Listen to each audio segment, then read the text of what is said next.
Sunday before the first week of classes start. Tell me what it means to be here. How does it feel? When I was 4 years old, I was diagnosed with type 1 diabetes, so I spent a lot of my time in and out of the hospital. I had a big complication with diabetes that's called diabetic ketoacidosis. It's a fun way of basically saying my body is trying to do everything to take care of itself, but I'm just lacking the thing that's really keeping me alive. So it's a very critical complication. It can be life-threatening. It was obviously very scary, like going through that. And I think looking back at it, it's really like how the nurses took care of me. Like the nurses' dedication to being there and like making sure that not only I was okay, but my mom was okay.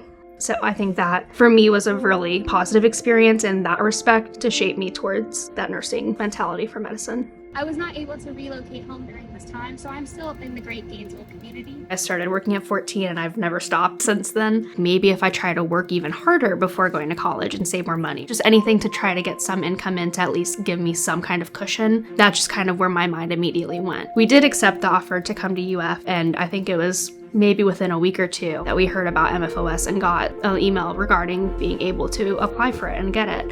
And I remember opening that email and immediately being like, what is this? How does this work? And once I was able to see what the extent of MFOS was, I then told my mom, and of course she's like, there's no way. Like, that's not possible. There's nothing like that, because it just sounded too good to be true for us.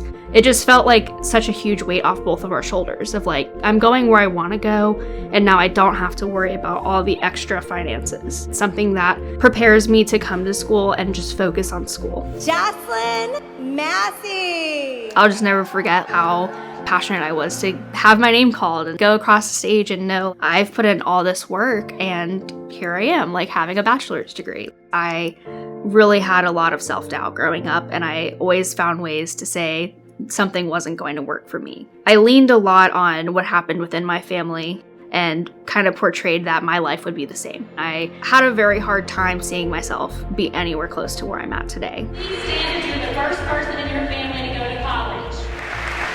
If I could say one thing to the donors of MFOS, it would just be a huge thank you. The support really means so much to not only me, but all the students who qualify for MFOS, because that's really what drives us to come to school and know that we can do it. And you can always build a new path and travel that path if that's what it takes. My name is Joslyn Massie. I'm a first-year student here at the University of Florida. I am an accelerated BSN student now at the University of Florida. You are set for the next 4 years. Yeah.